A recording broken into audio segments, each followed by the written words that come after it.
Bonjour, chers amis. Récemment, nous avons parlé des événements qui auront lieu juste avant que Jésus revienne. Ce temps de détresse sera très difficile, mais nous avons l'assurance que Dieu ne nous abandonnera jamais. C'est lorsque la situation semble la plus sombre que Dieu interviendra pour sauver son peuple. Nous lisons dans la tragédie des siècles qu'à l'heure où le peuple de Dieu sera privé de la protection des lois humaines, il se produira simultanément dans différents pays un mouvement en vue de l'extirpation. Le peuple de Dieu, en partie enfermé derrière des barreaux de prison et en partie errant dans les forêts et les montagnes, supplie encore Dieu de lui accorder sa protection, alors que des hommes armés, poussés par des légions de mauvais anges, sont prêts pour leur œuvre de mort. C'est à l'heure la plus critique que le Dieu d'Israël interviendra pour délivrer ses élus.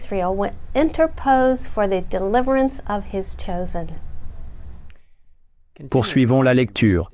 Faisant entendre des cris de triomphe, des railleries et des imprécations, des foules impies s'apprêtent à se jeter sur leur proie. À ce moment même, des ténèbres profondes, plus denses que celles de la nuit, s'abattent soudain sur la terre. Puis un arc-en-ciel réfléchissant la gloire du trône de Dieu encercle le firmament et semble entourer séparément les groupes de fidèles en prière. Brusquement arrêtées dans leur marche, les bandes irritées, saisies d'effroi et réduites au silence, pleines de sombres pressentiments, elles contemplent le gage de l'alliance divine et ne demandent plus qu'à être mises à l'abri de l'éclat qui les aveugle. Mais le peuple de Dieu n'a pas peur. Regardant vers les cieux, il voit l'arc-en-ciel de la promesse, puis Jésus lui-même, et il crie de joie. Nous lisons, « C'est au coup de minuit que Dieu manifeste sa puissance pour délivrer son peuple. Le soleil paraît dans tout son éclat. Des signes et des prodiges se suivent en succession rapide. Les méchants observent cette scène avec terreur, tandis que les justes admirent les gages de leur délivrance. Tout semble s'effondrer alors qu'un puissant tremblement de terre secoue la terre entière. Des vents violents déclenchent une tempête et les mers sont déchaînées. D'énormes grêlons tombent du ciel. Ellen White décrit la scène incroyable comme suit. Les plus fières cités de la terre sont renversées. Les superbes palais où les grands ont accumulé leurs richesses et les objets de leur orgueil s'écroulent sous leurs yeux. Les murs des prisons s'effondrent,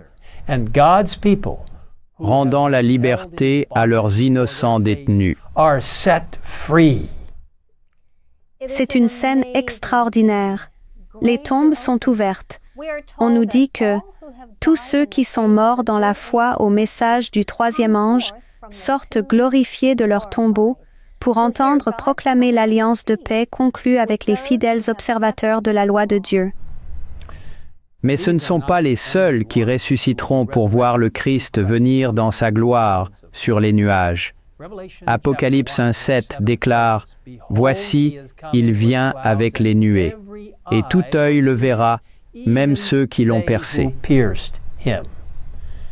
Ce groupe comprend Hérode, Pilate, tous ceux qui se sont moqués de Jésus dans ses agonies mortelles et ceux qui, à travers les âges, ont été les plus violents opposants à la vérité de Dieu et à son peuple.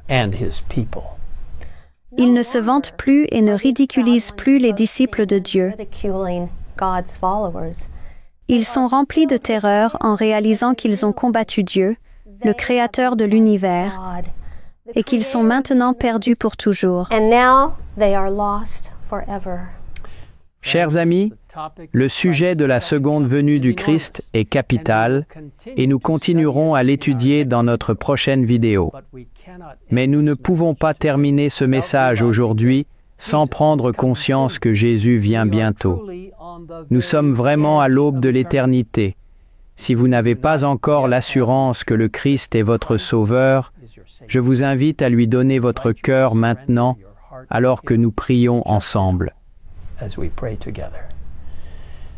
Père céleste, merci pour la promesse du retour prochain de Jésus.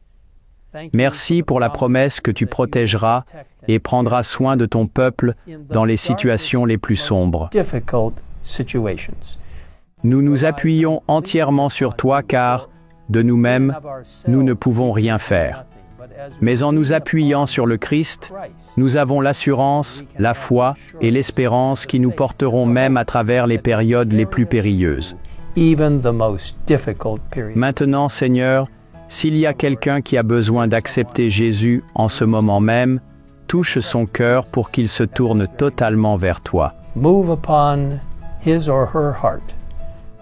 Et aide chacun de nous à renouveler notre engagement envers toi alors que nous arrivons à la toute fin des temps. Nous réalisons que nous sommes à la porte de l'éternité.